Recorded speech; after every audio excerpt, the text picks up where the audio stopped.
Je reviens d'un concert à l'église écossaise,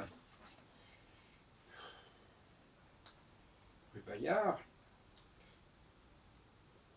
piano-violon, avec des sonates de Bach, de Beethoven, de Brahms, et une œuvre de Schoenberg. Ça, c'est pas très important.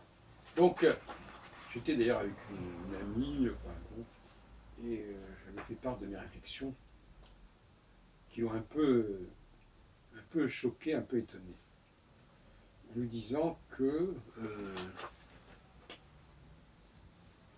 pour moi, cette façon de que ces moi, vous savez que c'est pas la première fois que je dis cela, mais enfin bon, je me répète, mais je essaie d'aller toujours un peu plus loin dans mon argumentation.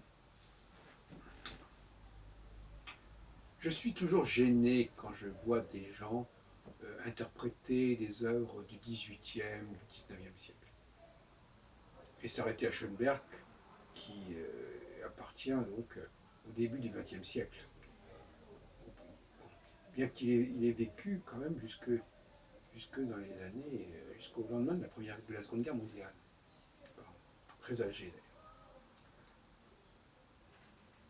Et je dis et je persiste et je signe, je dis que ce qui me gêne, c'est que euh, nous assistons de toute façon à une prestation de second ordre, de toute façon, quel que soit le génie des interprètes. Et même s'ils ils nous permettent d'avoir une sorte de sensation forte, de moment de grâce peut-être, même pendant un concert, il n'en est pas moins vrai que il y a deux problèmes qui viennent se combiner. D'une part, le public fait semblant de découvrir une œuvre qui a été jouée pendant des siècles et des milliers de fois par des milliers d'interprètes différents. Donc il fait joujou à quoi ce public? Quand il applaudit, quand il monte met au nu tel et tel interprète, comme si c'était lui qui avait découvert cet interprète. Donc là on se fait plaisir, on s'excite. Et puis les interprètes eux-mêmes, euh, quel est leur mérite véritablement? Alors, on veut bien reconnaître qu'ils sont laborieux, ils sont besogneux, qu'ils ont bien travaillé, qu'ils ont développé leurs automatismes, etc., etc.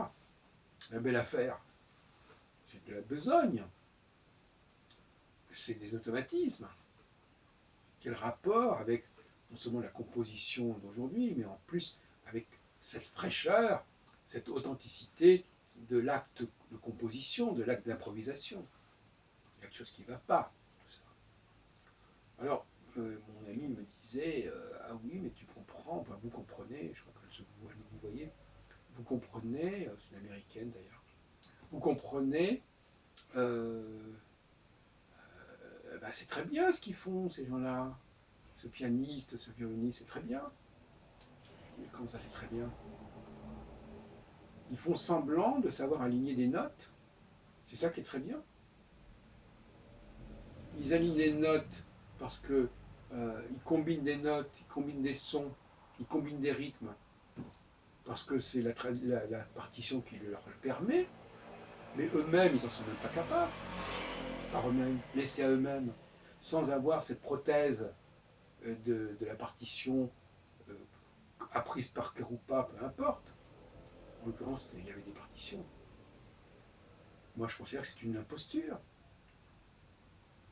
C'est pas une imposture dans l'absolu. C'est pourquoi c'est une imposture. C'est une imposture parce que la mauvaise monnaie chasse la bonne. Par exemple, a priori, que dans un magasin, dans un supermarché, il y ait des mauvais produits à côté de bons produits, pourquoi pas? Qu'on nous vende des cakes ou des gâteaux, mais qu'à côté il y ait des poulets, des steaks, des côtelettes, du poisson frais, des fruits frais, et que d'un autre côté il y ait effectivement des yaourts aromatisés, des cakes ou des tartes avec quelques morceaux de fraises, etc. Il y a une diversité. il y a du choix. Mais là, il n'y a pas de choix. Là, il n'y a que des mauvais produits, il n'y a que des sous-produits. Bon, il ne faut pas se leurrer. S'il y a du choix dans les supermarchés, c'est qu'il y a des budgets différents. C'est que la clientèle n'a pas le même budget. Il y a des gammes, il y a une gamme de produits. Hein, il y a des produits qui coûtent beaucoup plus cher que d'autres. Mais ces produits cohabitent au sein d'un ensemble qui est le supermarché. Et qui peut s'adapter à tous les budgets. On peut dépenser 1 euro comme on peut dépenser 30 euros ou 50 euros ou plus. Donc, ce n'est pas le produit lui-même qui est scandaleux. C'est l'absence d'autres produits qui est scandaleuse. C'est qu'on ne nous propose que ça. On nous invite à un concert, on ne propose que des produits de bas de gamme. Je m'entends bien. La question n'est pas de savoir si ces interprètes ne sont pas valables, ne sont pas talentueux, etc. La question n'est pas là.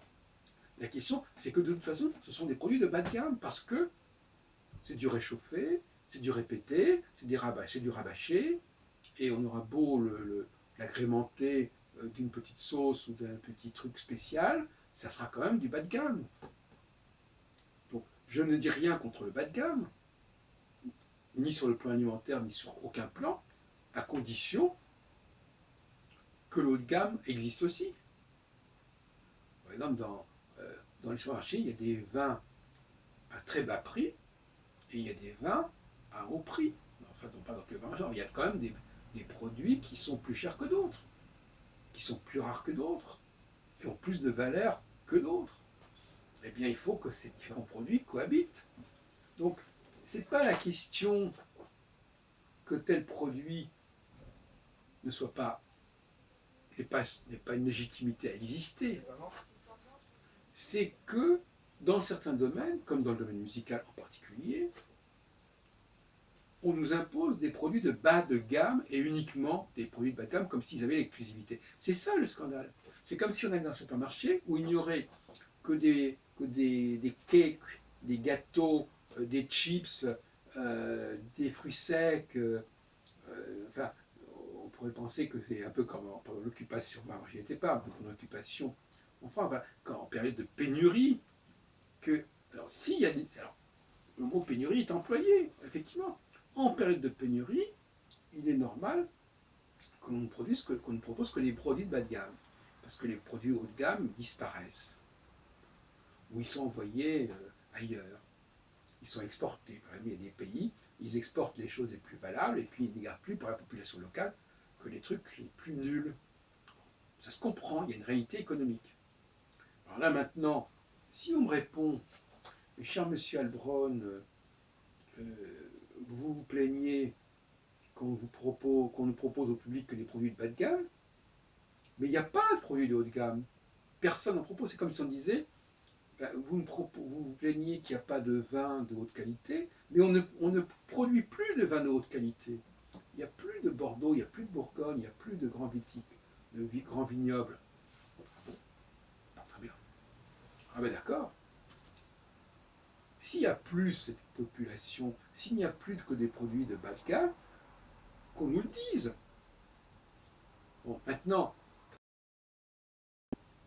ça veut dire qu'il n'y a personne aujourd'hui qui soit capable d'intervenir, de proposer une musique vivante, d'aujourd'hui, à découvrir, créatrice, innovatrice, spontanée, impulsive et improvisée.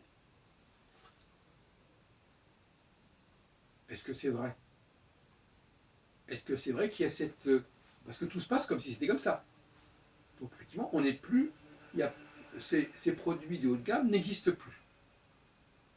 Donc à ce moment-là, en effet, bon, si on n'est plus capable de nous apporter de la viande fraîche et des fruits frais, bon, alors dans ce cas-là, effectivement, il faut se contenter de fruits secs, de viande, de saucissons, de saucisses knackis, je ne sais pas quoi.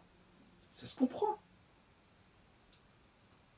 S'il n'y a plus de fruits, de quantité de fruits, bah, on va se contenter de yaourt avec quelques morceaux de fruits à l'intérieur, ou de tarte avec quelques morceaux de pommes. Pourquoi pas? Ce sont des produits de pénurie. Ce sont des économies de pénurie. Et là, on est aussi bien dans le domaine alimentaire que dans le domaine musical. Si cette pénurie existe réellement, dont acte. Maintenant, on peut en douter. Je suis certain qu'il y a des personnes qui existent et que, vous savez, il y a une formule qu'on employait dans mon enfance, c'est ne mange pas ça parce que ça va te couper l'appétit.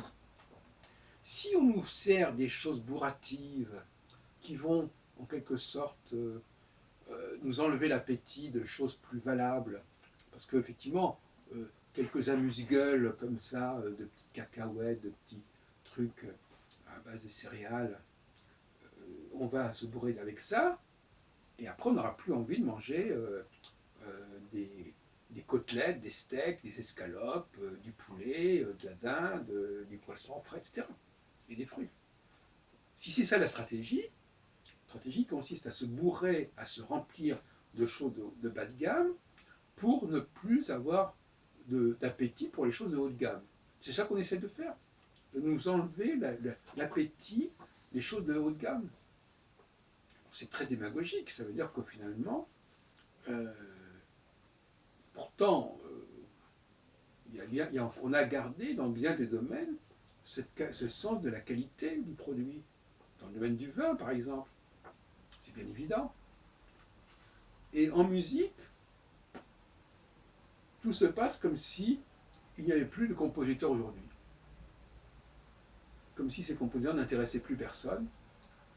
Et sur la place de Paris, il y a des centaines de concerts qui sont donnés, je ne dirais pas par jour, mais en tout cas par mois. Et sur ces centaines de concerts, on ne produit que des bas de gamme. Bon. Par l'IRCAM qui de temps en temps propose dans son ghetto des produits modernes, contemporains. En tout cas, c'est très très compartimenté. Donc, sur la place de Paris, effectivement, on peut peut-être trouver quelque chose de cet ordre-là, mais globalement, il y a quelque chose qui ne fonctionne pas. Il y a un dysfonctionnement au niveau du recrutement musical, et on en arrive à cette conclusion, à savoir que des gens sous-doués, même s'ils ont appris magnifiquement à lire les partitions,